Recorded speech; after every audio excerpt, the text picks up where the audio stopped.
Thank you. Next speaker is Helen Keegan. I'm not going to take this in English, sorry. Helen Keegan är också en sån här, ett nätmöte för mig. Någon som jag såg dyka upp på Twitter pratade om att hon skulle till Stockholm. Och jag sa, jätteroligt, välkommen till Sverige. Så hon frågade ju om det var så att jag bodde i Stockholm och det gjorde jag, så vi gick ut och fika och så på den vägen är det. Så vi satt i ett par timmar och diskuterade pedagogik. Hon berättade om sina fantastiska upplevelser med någonting som heter ARGs, Alternative Reality Games. Alltså att du bygger en kurs med eleverna som kanske utspelar sig i ett alternativt universum parallellt med den värld som vi lever i.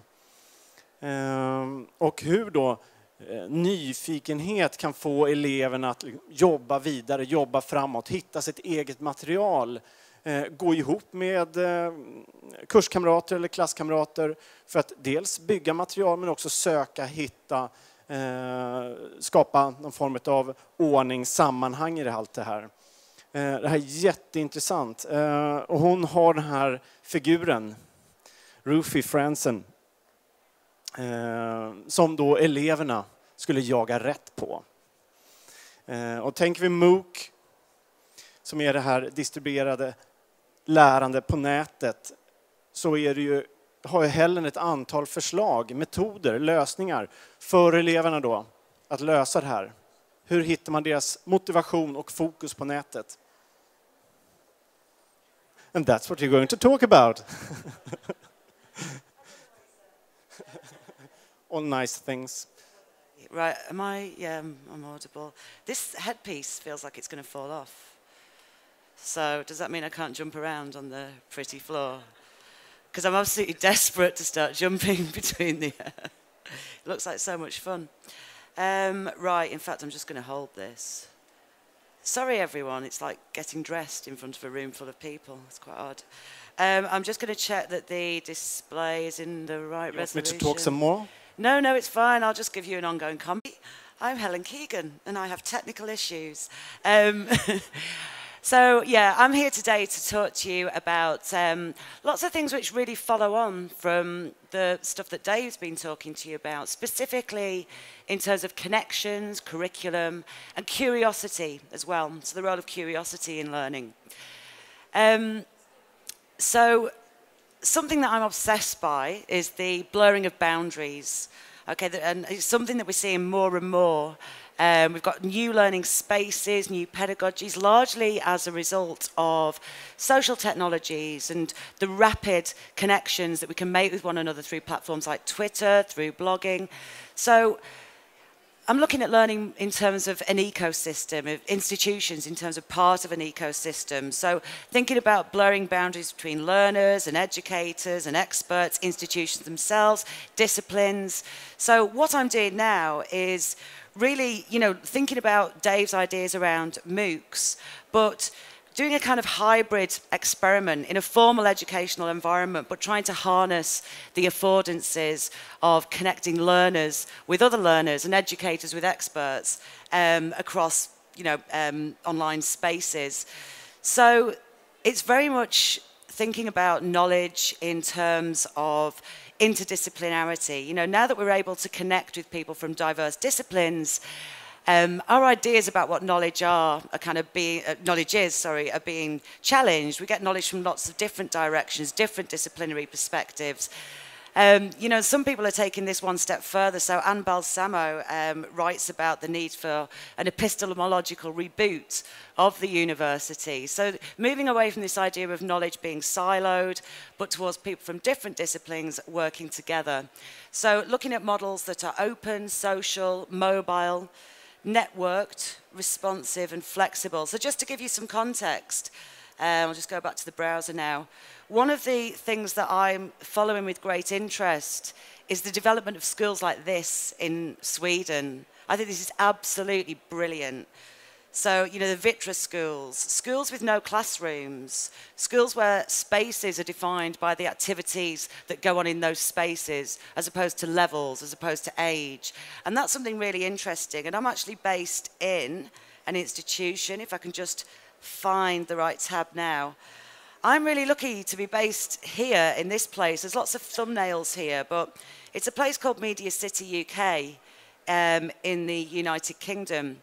And we've got a campus there. We're the only university with a campus there, along with major broadcasters like the BBC and ITV, and lots of new broadcast organisations, digital media companies. And what this has enabled me to do is really kind of push this idea about interdisciplinarity and connecting with industry, with experts, with our learners. So it's really changed the way that we do things. And as I say, I'm extremely proud of this space, and I feel very lucky to work here. But I absolutely love what's going on in Sweden with your schools. So if we think about the way the physical spaces are changing, I guess what I do is use ideas from people like Dave and, as I say, develop hybrid approaches between the four walls of the institution and the outside world. So what I'm going to do is talk to you firstly about the way that we're doing this, the way this is working with the learners on the ground. As I say, it's kind of like not quite a MOOC, but we're dealing with things that are very open, okay, courses that don't have a start point or an end date anymore. And the reason for this, it's the hashtag. It is the simple hashtag. This has been the biggest game changer for us in the last few years. And the reason being is because when we're delivering our modules now, every course has a code, doesn't it? A code for the university system. By putting this hashtag in front of that course, it becomes metadata. It becomes something that can be aggregated, syndicated online. And as soon as you do that, really powerful things can happen. It can take on a life of its own. Now, to give you an example of the way we use hashtags and course titles to connect learners, I'm doing a lot of work now with colleagues across the globe, really, in New Zealand, America, Australia, France, Germany, Spain. And what we're doing now is we're actually joining our courses. We're connecting our students through common projects, through hashtags. Now, these are very much influenced by, you know, people like Dave, the work that he's done on the first connectivist MOOCs, like CCK08, for instance. And what we're doing here in this project, this is a mobile filmmaking collaboration, mobile filmmaking. So, as I say, I'm quite obsessed with this idea about interdisciplinary learning, learners from different disciplines coming together and learning from one another. So in this context, we've got MSc students in architecture, we've got performing arts students in New Zealand, we've got PR students in New Zealand, we've got acoustics and audio students in the UK, we've got animation students in France, and we put them together in completely mixed international teams and get them to make films. And that's a really, really challenging exercise because you're not only working across disciplines, you're working across boundaries of space and time. Everything we do is open. Here's an example document. Now, I actually find this amazing. It might just look like words on screen, but when you think about what's behind it, these are students in 4 different countries negotiating the creative process live online in an open Google Doc. Now, the skills that are needed to kind of negotiate creativity in that way are not to be underestimated. So it's amazing to see what they do. Here's example tutor docs for this kind of course. This is coordinated curriculum planning across 5 countries and cultures. Everything is open, everything is in a Google Doc. Our learners are watching us plan their curriculum. So we're really opening up these processes. So again, I think the learners are getting a lot from us in that process, that opening things up, making our processes transparent, making our assessment criteria transparent. Our learners can see the discussions that we're having about this, because we are still based in institutions in this context. We do still need to assess, but we're kind of trying to find this sort of middle ground between, you know, the rhythmatic and the rhizomatic nature of Dave's MOOCs, and then something that can kind of tick the boxes and fit into a formal educational setting. Here's an example of students hanging out with one another online. So here's some students in 3 countries, 12 hours apart, again, having meetings about these films they're going to make. Now, it's really interesting to see how the students deal with this. But, you know, the groups that approach a project like this in a very kind of controlled manner, in the way that they've been taught to learn and taught to be assessed and taught to operate, don't necessarily make the best films. The students that spend weeks messing about online together and probably flirting and all the rest of it, you know, making those social connections, their films are the films with passion. So I think this idea about connecting people, we cannot underestimate the socialization aspects in all of this. And something like Google Plus Hangouts is really, really powerful because you can get up to 10 people in a screen, sharing resources, talking. And it's great to see how kind of communities develop, you know, across the camera. Something else that we do, we don't just kind of separate the tutor spaces and the student spaces, but we merge the two, we blend the two. So we're breaking down the walls here, really blurring the boundaries and sharing the Hangouts. We invite students to the tutor Hangouts and they might invite us to their Hangouts. You've got this great community that unfolds. And the interesting thing about this is it challenges traditional kind of power structures just because we're seeing one another in our everyday lives. When you're working together at a sort of 12-hour time difference, inevitably some people are having breakfast, some people might be in the pub, so it becomes extremely mobile. And people are actually having Google Hangouts while they're walking down the road on the way to work, while somebody else is at home cooking a meal. I mean, I was here in Spain babysitting a friend's child. I mean, I couldn't, you know, who wanted to join the Hangout, which was quite interesting. And then these are some of my students and colleagues in New Zealand trying to sort of make him laugh by putting little things on his face. And it's this wonderful level of informality that I think makes these spaces extremely enjoyable spaces to be in. And that's something, as I say, that we can't underestimate. So yeah, the hashtag itself, as I say, extremely powerful. And something I want to sort of talk to you about now is the idea of network and media literacies. So this idea about creating courses around hashtags might seem a bit out there. And it certainly does for our students because they're used to education where learning is chunked into 12-week segments with some assessment at the end, and that goes towards your grade. And, you know, and that's how we chunk knowledge and categorize knowledge within these systems.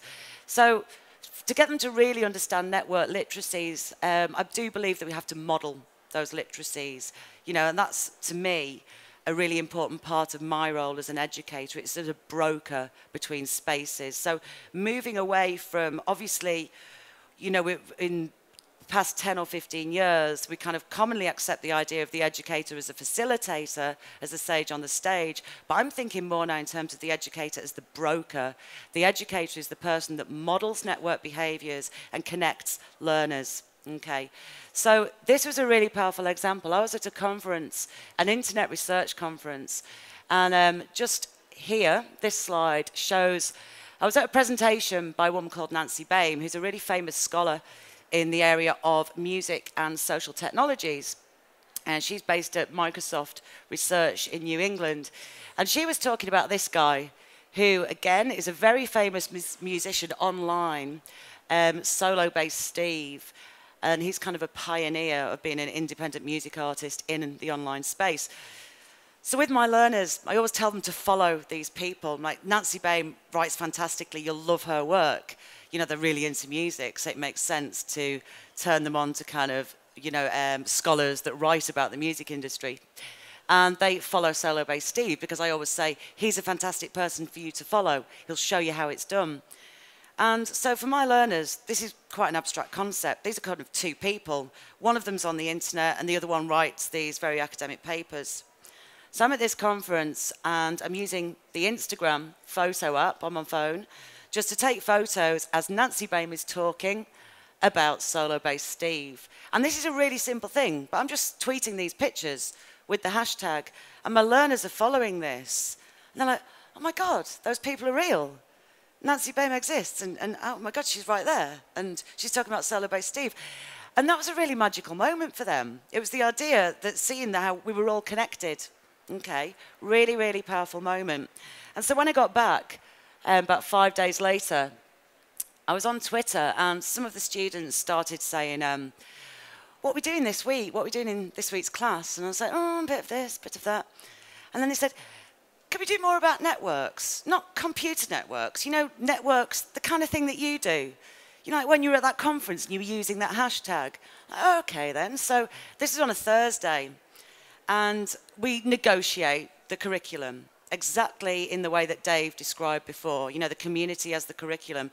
And we're negotiating the curriculum live online in Twitter.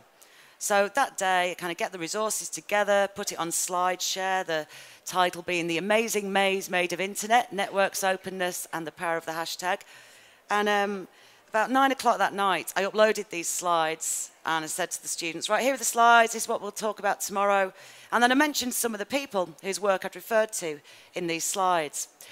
And there's a guy called Cogdog on Twitter, Alan Levine, and I said that I'd mentioned him, we were going to talk about his work in the class, and he was online, and he was like, hey, this sounds interesting, can I join in? So this is 10 o'clock at night. Really simple, the power of connectivity. So this is someone in America, and 9 o'clock the next morning, that's it, he Skypes into class to tell everyone about his Storybox project.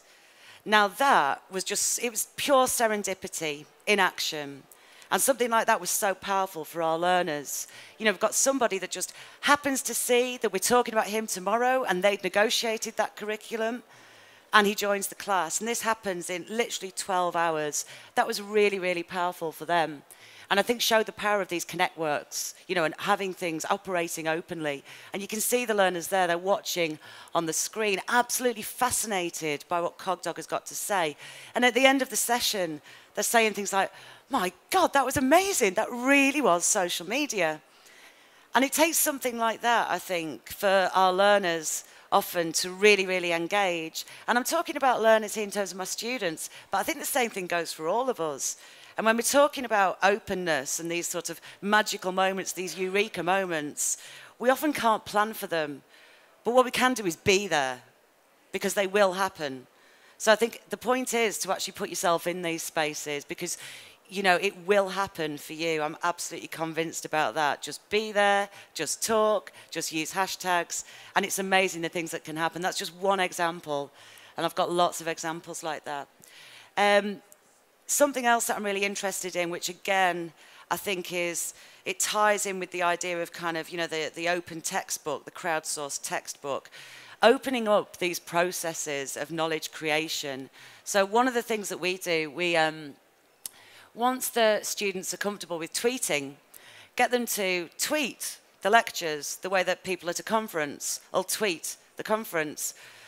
And that's great, because what we get there is, at the end of a 1 or 2 hour session, we have this kind of crowdsourced lecture notes. And then what we do, we go into Storyfy, we pull all the tweets in, and we've got really comprehensive notes for that session created by the whole class.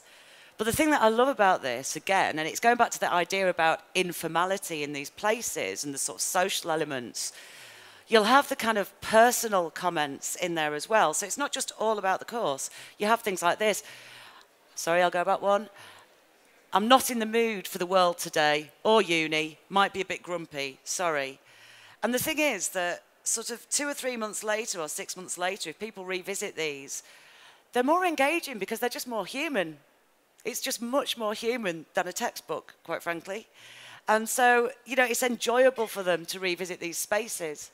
And what we do with things like this is, with these international groups that we work with, when we've crowdsourced our lecture notes, we then start to package them up in a curation tool, usually Storyfy, and we send them to the students in other countries and vice versa. So we have this kind of knowledge exchange, and again, looking at the same phenomena from different disciplinary perspectives. And there's this real idea about distributed community. And it doesn't really stop. That's the great thing about hashtags. When the course ends, people carry on connecting. So there's some examples here again, opening up the classroom. So what I tend to do is I'll have like hashtags for the undergraduate courses, hashtags for the postgrad courses, but often the same links are relevant to both groups. So I'll tweet those links and put both hashtags on. And let's face it, people are voyeuristic online. They love to know who other people are. And so my learners start looking at the other hashtags and, oh, who are they? And who are they? And they start following one another. And then they start connecting, the undergrads and the postgrads. And, you know, you can see here we've got examples where this happens more and more now. Undergraduate students finding the postgraduate tweets and classes interesting and going, can we come to that class as well? And that's amazing. So a student comes to uni at 9 in the morning and then wants to stay until 3 p.m. so they can go to the next class as well. And it's nothing to do with assessment. They're just interested and they've formed connections. You know, that's a really important point there. And then below that, ex-students. So we've got ex-students now from 5 or 6 years ago that are still connecting with current students. They're following these hashtags. And again, they get to know each other and then they're like, can we come in and meet them? And it's just brilliant. It's absolutely beautiful. It's really opened things up. So we're not looking at all in terms of these modules or courses as kind of 12-week chunks of learning anymore. That's becoming almost an administrative thing that we have to do. The community is so much greater, which, you know, really sits with Dave's ideas and Dave's work in this respect. And then a final point here, something else that I really like about, I'm sorry, I'm labouring the point of the hashtag, but I honestly believe it has transformed everything. Here's someone here, delayed on public transport, hoping the lecture's going to be tweeted so that he can follow while he's on his way to class. You know, that would never happen before. Usually somebody will walk in half an hour late, bit vague, not know what's going on. So thinking about mobile learning, not in terms of chunks of learning material that people can look at on a mobile device, but mobile learning is something that kind of happens anywhere, something that's quite ambient or seamless in terms of their everyday experiences. And again, this idea of seamless learning. I love this. This is a screen grab from one of my students. And he's actually making music. He's on a train and he's just taken a photo of the screen where he's doing his editing and he's posted it to Instagram. And I love what he says here. Traveling on trains gives me time to shape ideas. And to me, again, this is really powerful because the learning isn't stopping and it's not just about learning and curriculum. It's to do with interest and passion. And he's sharing that passion. And he's working all the time. But is he working? Is he learning? No, it's just what he does. And he's sharing this. And he has the ability to share that and get feedback and really open up these processes. And it's hugely motivating for the learners. And it allows them to connect with people outside. And the amount of our learners that get, you know, become connected to leaders in their field, in the industry they want to go into, just because they're there, they're kind of out there performing online, demonstrating their passion. So such huge benefits, I think, to opening up in that way. But obviously, when we want to open ourselves up onto the internet, lots of people are a bit worried about this. And I think especially so in schools, possibly more than universities, because, I mean, obviously I deal with adults, you know, they're over 18, and I think people are a bit more hesitant when it comes to school contexts. But for all of us, whatever stage we're at in terms of where we operate within the educational system, or whether we're parents or whether we're students, the important thing is to have the digital literacy to be able to operate in these online spaces, because they aren't going away. We can run scared from them, but I think we're missing out on a hell of a lot in the process. And this is a fantastic book that I would urge everybody to read. It's rapidly becoming my Bible. Digital Literacies as explored by Howard Rheingold in his book Net Smart. And he talks about 5 literacies. Attention. You know, when we live in an age of information abundance, how do we know where to direct our attention? How do we know what to read, what not to read? How do we switch off? Now, that's one of the real challenges, isn't it? And that's something that I think scares us as educators. It's kind of, once you open things up, where do you stop? I don't want to be online all the time. That's, to me, is actually one of the more difficult literacies, because let's face it, there's loads of fascinating stuff online. So we need to have kind of mindfulness about when to switch off. Critical thinking and filtering, incredibly important. Knowing, you know, getting a really good kind of understanding of how to sort out quality information from less trustworthy information. Participation and collaboration, the benefits of participating in online spaces. And again, that moves way beyond a curriculum, and we're talking about society here, you know, how we can actually make a difference through using these spaces to get our voices heard, which is empowering for everybody. And then finally, network smarts, which again, forms the basis of a lot of the work I'm doing with my learners. It's purely how to get them to really understand how to operate in network spaces. So I think digital literacies really underpin this, along with digital identity. So what we do with our learners, We get them all to set up their own blogs, not on an institutional space. These are on a free, open platform, WordPress. These spaces are their spaces. They don't belong to the institution. They may have guided identity development when they're at uni. You know, we do a lot of work with them, getting them to think about identity and ethics and all these kinds of issues that you need to deal with when, you know, working in an online space. But the great thing about this is that what start off as e-portfolios, although I'd never talked to the learners about e-portfolios, become their own professional web spaces. It's a seamless transition. Once they leave education, they've just got this beautiful site which says so much more about them than any grade would ever do. And every year we have people that approach our students, they find their blogs, they find blog posts, people in industry, experts in industry, finding their posts and saying, well, this is really interesting. That is so incredibly motivating for a learner. And the other thing, we don't tell our learners, we don't insist that they say they're students, it's up to them. And that's really interesting again. If they write a good post, if they tag that post, if they have the networks, they put it online, then it gets found and they get treated as an equal in the industry. It's incredibly powerful. So as we've seen, connections are really key here, network connections. But we're still looking at a very kind of formal model of education. And unfortunately, as Dave again has alluded to, people are extremely assessment driven, and I want to get them to move beyond target driven behaviors, move from active to from passive to active. And really it's how do we reboot our learners, because we put them through an educational system which teaches them to be assessed. It teaches them to be driven by assessment, and the problem with that is they lose their curiosity in the process.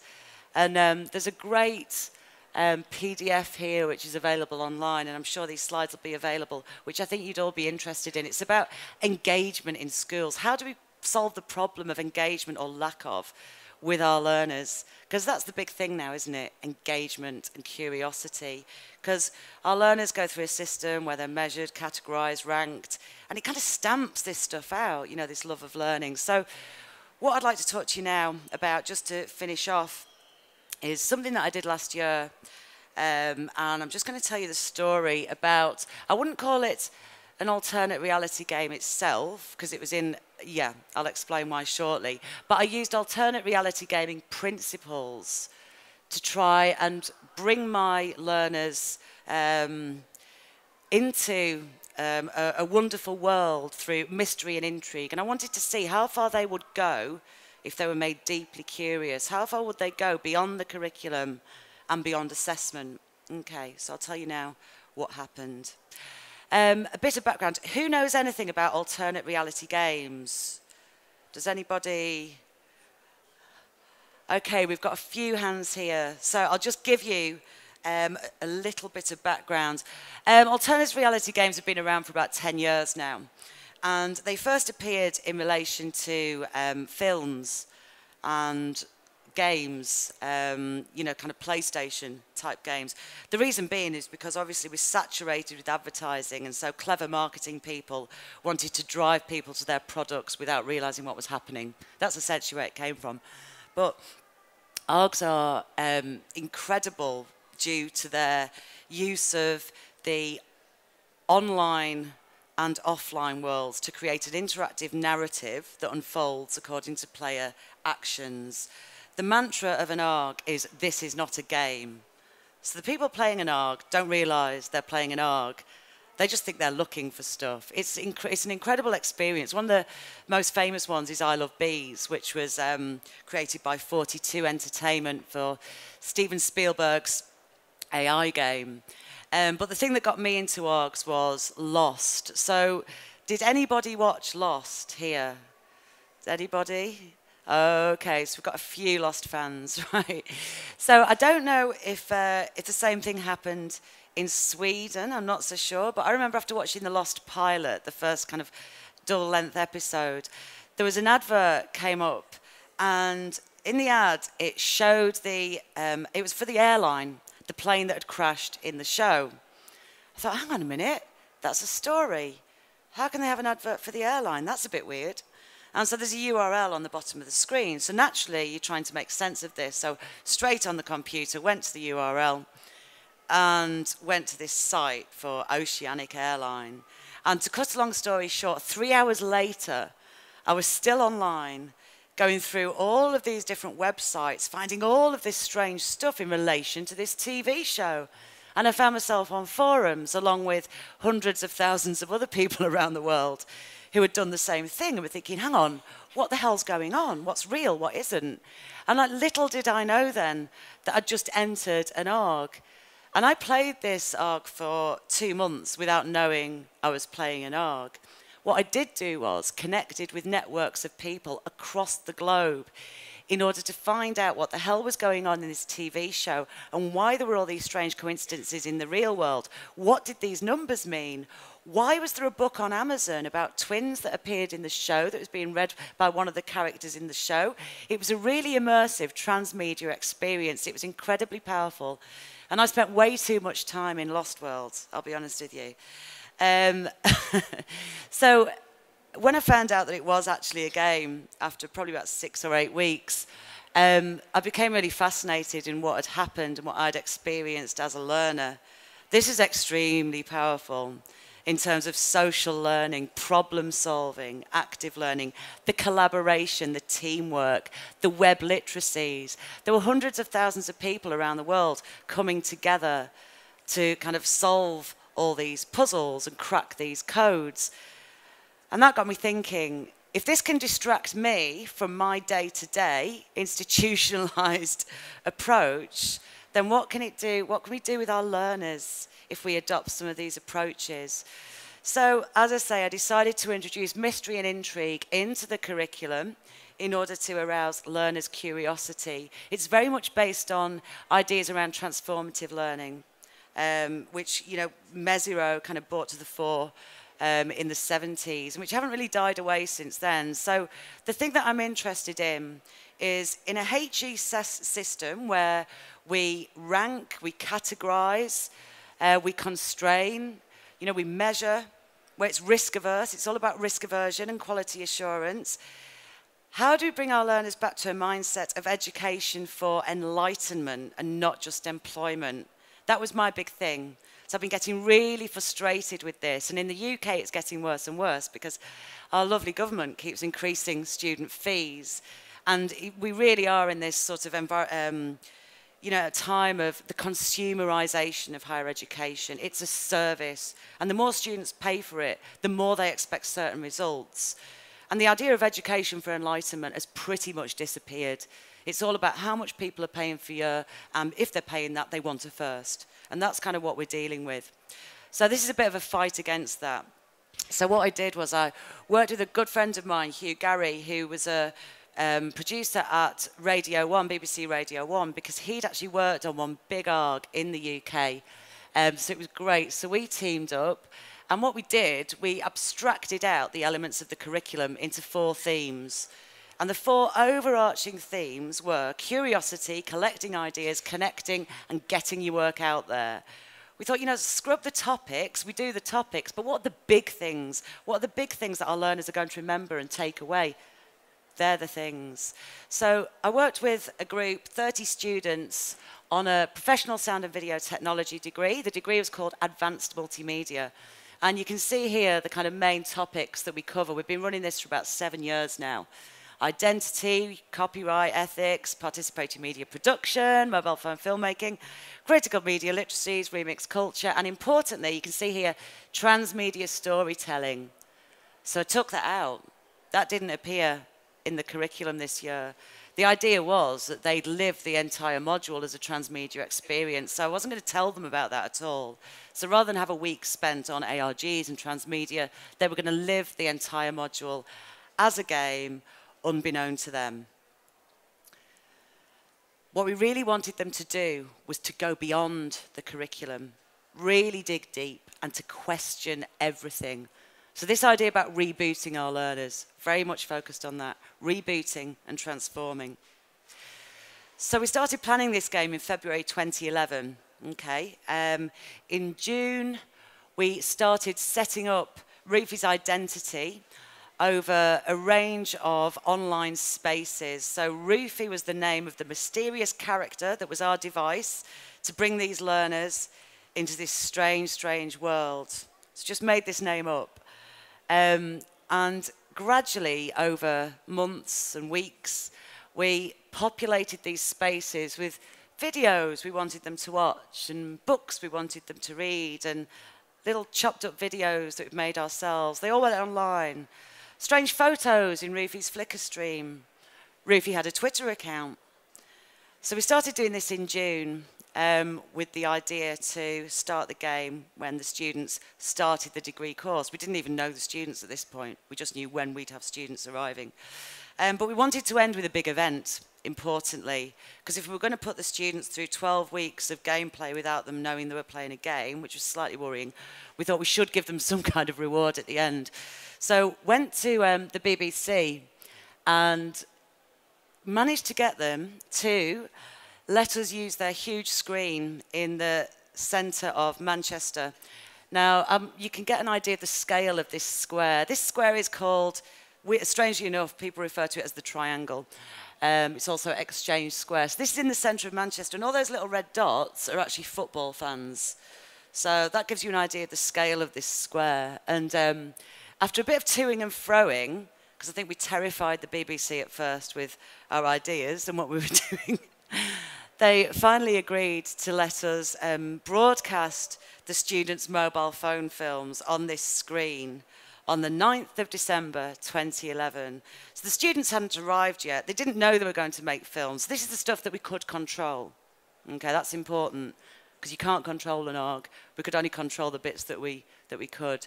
So the challenge then was how to get them from week 1 to week 12, making sure that they ticked all the boxes in terms of curriculum, but also trying to get them to go way beyond that. And importantly, I didn't want to be standing there telling them what to do anymore. I wanted to kind of get them to drive their own learning, to trick them into it in a way, but to see how far they go when they were made curious. That's the point. It's about curiosity. So when you, the entrance point into an org is commonly known as the rabbit hole. Okay, now taken from Lewis Carroll, Alice in Wonderland.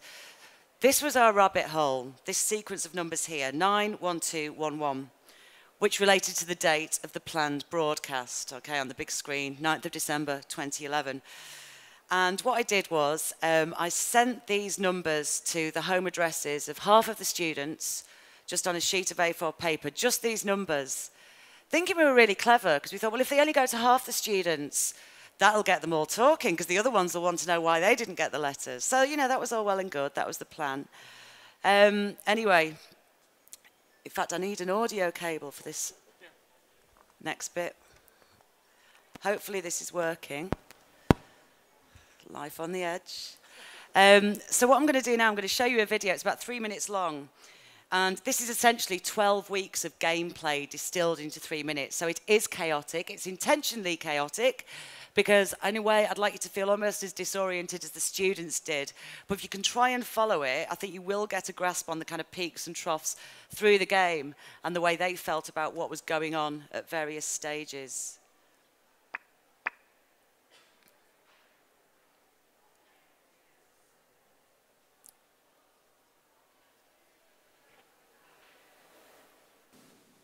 Ladies and gentlemen, Meryl is performing at the... So sort of freaking out a bit now.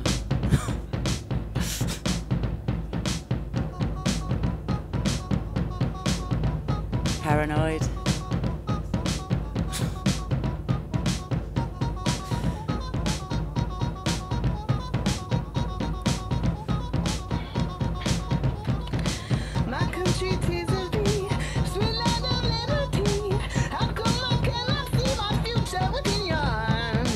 Your love attracts me down into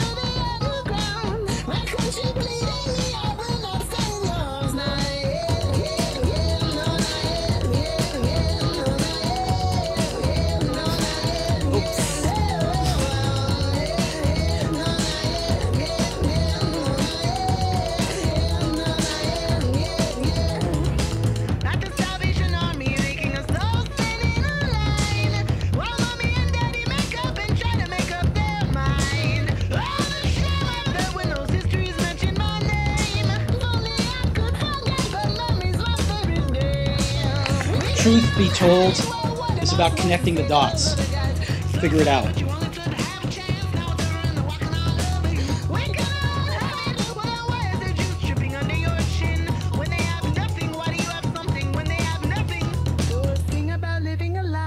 Just wondering when they'll find out.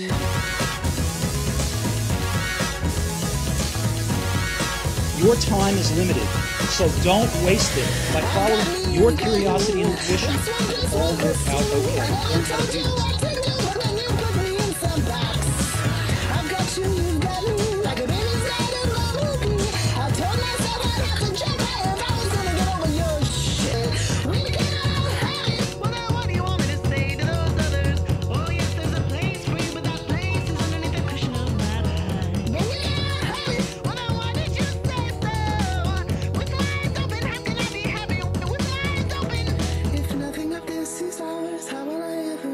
Something's mine.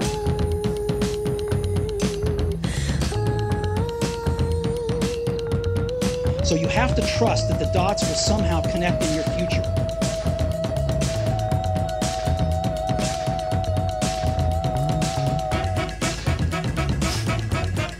You've got to find the answer, keep looking, and don't settle.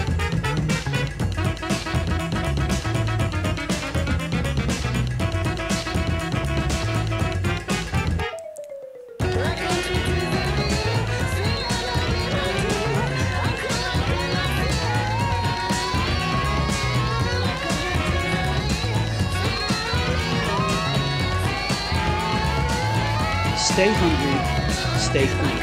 Stay hungry, stay foolish. Stay hungry, stay foolish.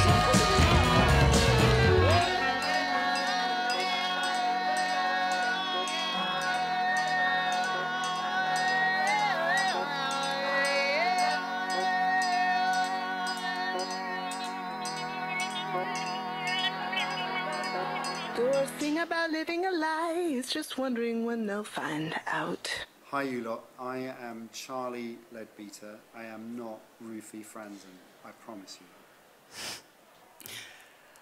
Okay, so I think you might have noticed at the beginning I'd highlighted in yellow some of the reactions, and as you can see it didn't quite go as planned. The students became paranoid, angry, scared. It wasn't all of them, it was 2 or 3, but that was all we needed to really ruin things, and it became really scary. One of the students complained to the university about a breach of security, personal data. Another one threatened our lovely Rufy, our mysterious character Rufy, with a red-hot poker on Twitter. Another one wanted to go to the police. So that wasn't meant to happen.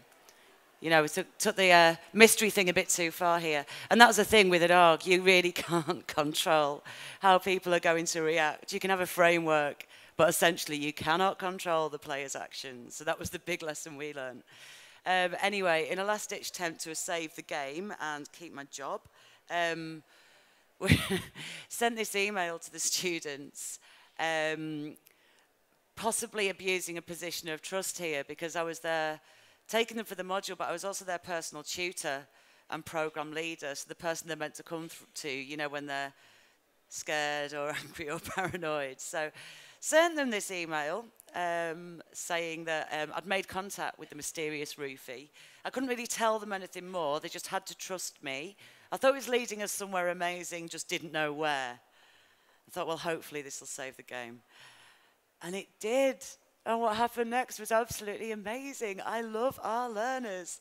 They started to drive the curriculum. All those videos, the Steve Jobs videos there, were kind of little mash-up, cut-up things that Huey did and put online at regular interviews, designed to draw the learners in, subliminal messages, very chopped up versions of his speeches. And they were kind of learning through anger at this point. They were like, right, okay, if he's going to try and mess with our heads, we're going to do the same thing. Let's make some really cryptic films with our mobile phones and we'll upload those online and try and confuse him. And I'm thinking, brilliant. They didn't realise that making mobile phone films was part of this, part of the assessment for this module. They're doing it anyway. And they're doing them in really imaginative ways because we're not telling them to make mobile phone films. So they're coming up with fantastic ideas. It was great. And then they're doing things like, you know, you can see the tweets here, this roofie business would make a good short film. Yeah, it would. Yeah, it would. And they're setting up Google Docs to try and crowdsource all the clues to right, okay, we're going to find out who he is. I've set up a Google Doc. This is one of the students. Can everyone just add anything, any interaction you've had, any messages from Rufy, put them in the doc, we'll work out who he is. And this is fantastic. So, you know, normally we'd have a week where we sit there and go, right, I'm going to show you how to set up a Google Doc, and this is how you do it, and this is how you collaborate. We didn't need to do that because they wanted to collaborate. They wanted to crowdsource stuff, so they just did it. So it was fantastic. You know, the curriculum kind of looked after itself, and I was just able to kind of nudge things in certain ways or amplify things or not, as the case may be. They were solving puzzles, they were cracking codes, all this really cryptic stuff, and these videos would go up with series of numbers, and it was amazing to see the behaviours emerging in the group. So Johnny Duddle just became this sort of master code breaker. Whatever code went online, Johnny cracked the code. Every single student brought something to the table, which was absolutely wonderful to see. It was just an amazing experience, really, seeing them kind of work with this stuff. So this went on for 12 weeks. And at the end of this, the night before the reveal, on the 9th of December, by this point, through this series of clues, they knew where they had to be, they knew when they had to be there. They didn't know why, and they didn't know who Rufy Franzen was. Who the hell is Rufy Franzen? That was the question on everyone's lips. So the night before the reveal on the big screen, Rufy got in touch with one of the students on Twitter and said, how would you like a game of 20 questions? 5 questions. They've got to be yes, no answers. See you on Bambuser. Gave the URL. And that was it. The class all kind of logged in that night. It was about 9 or 10 at night to Bambuser. And they're thinking, this is it. We're going to find out who Rufy is. We're going to see Rufy. And I don't know if you saw in the video, but they didn't see Rufy at all. What they did see was 2 black glittery skulls, a yes, no, and a no skull, with a white fluffy penguin that would move from skull to skull according to the answer. It was great. They didn't feel cheated at all. They loved it. And the same things like, that's the best TV program I've watched in ages. It just heightened the engagement and the excitement. You know, it was this completely weird parallel universe that they'd entered into. At the end of this broadcast, Rufy said to them, I've got one more surprise for you, one more surprise. Keep an eye on my blog. Look at my blog. There's going to be something there for you in 1 hour. So they're thinking, oh, God, what can it be? What can it be? And I don't know if you noticed at the end of the video, this guy here. Now, I'm not sure how well known he is in Sweden, but he's very famous in the UK. Charles Leadbeater, expert on innovation and education. He flies all around the world advising, you know, he does all sorts of amazing things. And one of his books is a book called We Think. And on Rufy's Tumblr, Rufy had referred to this book. So the students had started reading this book. It's fantastic. If I'd told them to read this book, they'd never do it. But when they thought there might be a clue in there, that was it. Actually, it was the same with the videos. We had about 30 or 40 videos online that we wanted the learners to watch. Again, if we'd said to them, right, we want you to watch these 30 or 40 videos, you're not being assessed, but we just think it'd be really good for you to watch them. They wouldn't watch them, would they? But what we did do was, in 1 or 2 of the videos, made them so that when you watch them on YouTube, normal size, you were just kind of watching a bit of a weird Steve Jobs mashup thing. But when you went to full screen, you started to get subliminal messages flashing at you. So all it took was 1 or 2 videos with these subliminal messages for the learners to think that, oh, there might be messages in all of them. And that was great because they watched all the videos. So it's like, you know, really tricking them into learning here. But it was amazing the amount of material they consumed because they were deeply curious. But this was great with Charles. He actually happened to be in Manchester the night before the reveal. And Hugh just rushed down to this talk he was doing and explained what we were doing. He said, can you please do a video for our students, just a very quick video. And that absolutely blew their minds. So this is the night before the reveal, and all of a sudden, this video comes online from Charles Leadbeater, the legend, just saying, hi, you lot, I'm not Rufy Franzen, I'm Charles Leadbeater. So I don't think any of them slept that night. I certainly didn't. And they're like thinking, who the hell is this? What the hell is going on here? This must be massive. So the next morning, myself and Hugh were down in town at about 5 or 6 in the morning with laminated QR codes and wandering around and making Foursquare clues and sticking QR codes everywhere for our students to lead them to this big screen. Okay. The other thing they'd found by this point was they knew that pebbles and boulders was a password for something. They just didn't know what. That was something that Charles Leadbeater had spoken about in a famous talk that was hidden in the Tumblr. I mean, this is probably sounding really complicated. I'm literally only scratching the surface. These poor students, they did absolutely brilliantly following all this stuff. But the last morning, that's it. Not all of them, about 10 of them, I think, were able to get down there straight away and follow this treasure trail armed with the clue, pebbles and boulders. They knew they had to be roughly around this square, and they knew there was going to be a Foursquare clue in a coffee shop. That was what they knew. So many things could have gone wrong, but it didn't.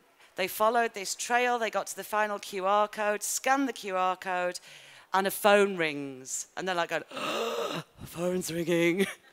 And it was actually the phone of a guy called Phil Chapman that controls the big screen. And he was under strict instructions not to answer the phone, but to just pick it up. But when somebody said pebbles and boulders, to hang up, text the number back and say, turn around and look at the big screen.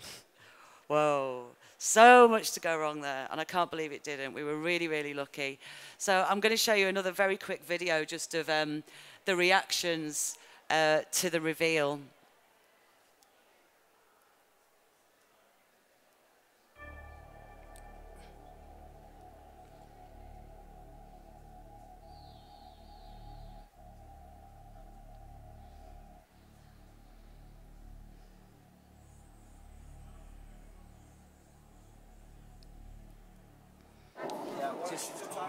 It's kind of very odd, but you know, I don't know. It's just, it feels, I don't know.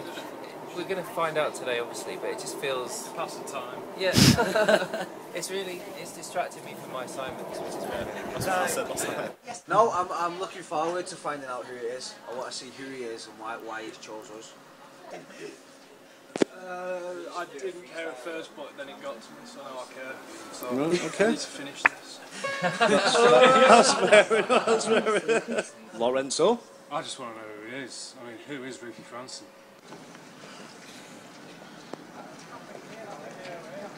Right, got it. I think when he said pebbles and boulders, all the pebbles and boulders are over there, aren't they? Is it a QR code? Pebbles and boulders? Oh my God! Brilliant! So who is it then to have that kind of power to do that? This is my work. Who's responsible for this? Oh, this is so cool.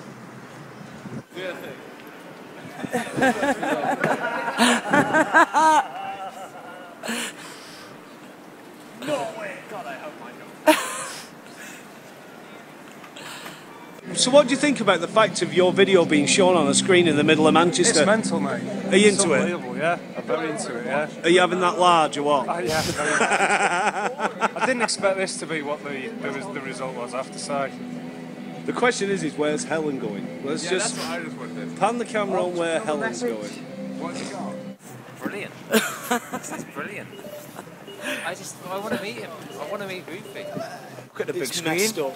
It's proper messed up. It's a bit weird. But it's cool though. It's fantastic, that is. Joe? I'm really loving this. I'm really enjoying it. I want to see my film up there. What do you It's think of pretty this? cool. Yeah, it's really good to like have our stuff paid out to all these people. It's crazy, great. isn't it? Trying to get some footage of my video when it comes out. It's really awesome. Excellent. So you can see there that, yeah, I mean, they were absolutely delighted when they start seeing the films up there. That was about a third of the group. The rest were on the way down on the tram. But it was a really interesting kind of situation to be in, because it became, as I say, you're never fully in control of an ARG, and I'm trying to pretend that I don't know what's going on all the time. That was really hard to do, actually, over 12 weeks, to kind of lie to the group. It wasn't that much fun, a lot of it at the time, I'll be honest with you.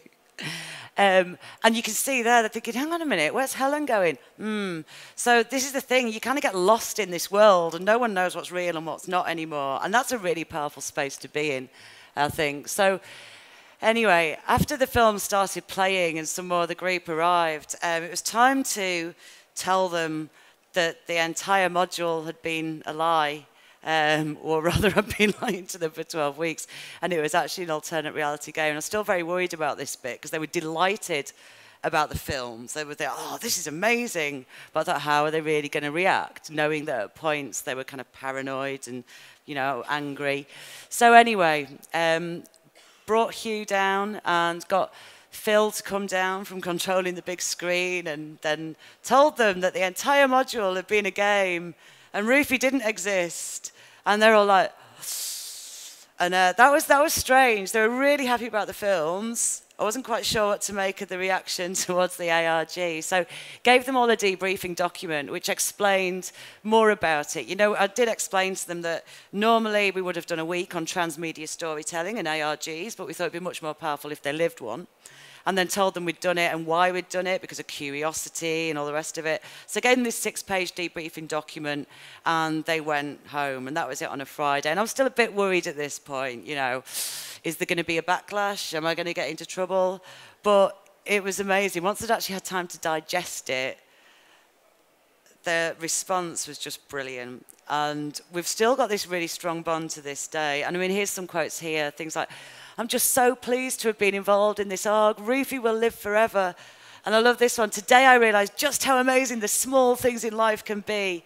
I want to do it again. And then it was incredible. We all watched in the rain as passers-by watched the work we created broadcast on a huge screen in one of the most famous cities in the world. And then I love this one.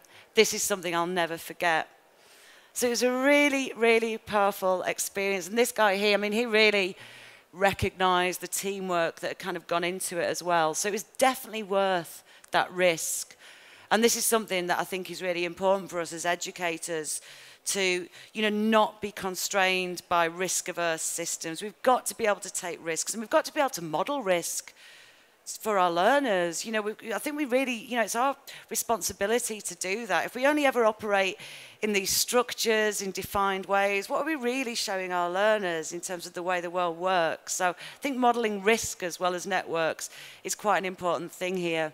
And again, going back to Mesereau's idea about transformative learning and transformations, some lovely quotes here. And actually what some of the students did was, they went home that Friday and they spent the whole weekend going over every blog post, watching every film, just everything, trying to join the dots, as Steve Jobs kept telling them to do in his little videos, and work out how we'd put the whole thing together. Now, I've never experienced that. Learners finish a module, they've done all the assessment, and they go back and do it all again because they're curious. So I'm like, that was magic. So really, really pleased with that. But I mean, the transformations were very interesting in terms of the sort of social and the psychological nature. A couple of weeks afterwards, I was down in London doing a talk in a very high building looking down over the O2 Arena. And I took a photo of this arena and put it on Instagram. And straight away, one of my students said, whoa, I stayed near there last year. So, but, you know, this idea of learning through paranoia, I think, was quite powerful. But they did start looking beyond what was there, you know, really questioning things.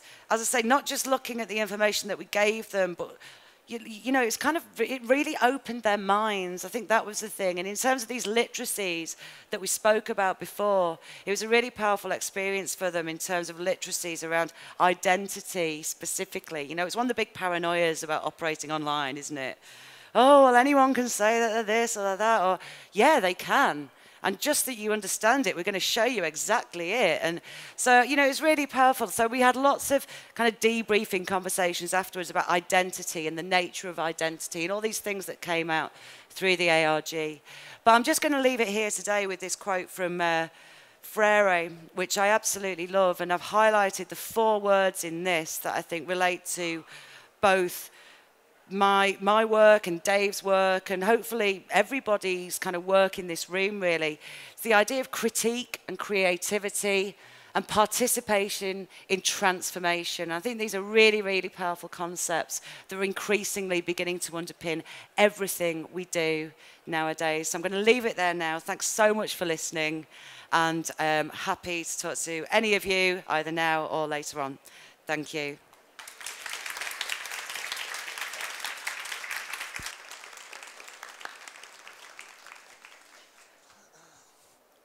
Thank you. That was great. You've been last Friday. You met my colleagues, and they were equally impressed with Rufy. So, any questions? Thank you, Helen. This was really inspiring. But what I'm thinking of as being a university teacher, how did you assess the students? Well, the assessment just became this thing that we had to do. They weren't assessed on the ARG. As I say, this went way beyond the set curriculum. So they kind of did all that, but this just went way beyond it. I mean, you could see some of them commenting there, like, oh, it's great, but it's distracted me from my assessment, you know. So this wasn't about being assessed. This was about something else entirely. This was just seeing how far they would go when they were curious. Yeah. It's a parallel, yeah. I mean, it's you know, again, ethically, it can be very hard to assess an ARC because you can't control participation in the way that you can with defined curricula. So that's one of the critiques of ARGs in education. Yeah. So, any more questions? Would you do it again, or are you going to do it again? Or what did you learn? Oh God, I'd absolutely love to, and I definitely want to do it again, but it's going to take a few years because of the nature of, you know, the social web now, things are blogged and people can find things. So we kind of need to wait for the Rufy buzz to die down, and I think that's probably going to take 2 or 3 years. And then as soon as it does, definitely want to do it again. But I'd like to open it up next time. So I'm already thinking about how I can do this kind of thing with those international networks that I'm talking about as well. So I think we could have some real fun there. Could you combine it with a MOOC idea? Sort of, is that possible? I'm thinking of Dave's collaborative learning. Yeah, I mean, I guess you could. I mean, it might be more interesting to make a MOOC about where everybody actually got together and create this kind of experience, so flip it that way. Yeah. Any thoughts from these mini MOOCs, Sophie? Sorry. I'm really intrigued by the question, and I'm just looking at Ferrier at Wikipedia, and he's talking about how you either program or problematize questions in education. And I would love to engage people in that discussion on the MOOC. What's the future of higher education? Are we supposed to problematize issues in society, or do we program people to become citizens as we want them to be in the current state? I think it's a really intriguing debate. Thank you. Christel, any thoughts? No? Hannah? Okay. We leave it there then. Thank you so much once again. And Alistair, want to have a word? 1 o'clock, we'll be back with a conversation. And I'll be doing the hosting with Helen and Dave, and I think we're going to get nice comfy chairs in the middle there, and we're going to continue the conversation. And hopefully there'll be some questions from the audience as well, but I've got some things in my head. So we will continue after lunch. Thank you.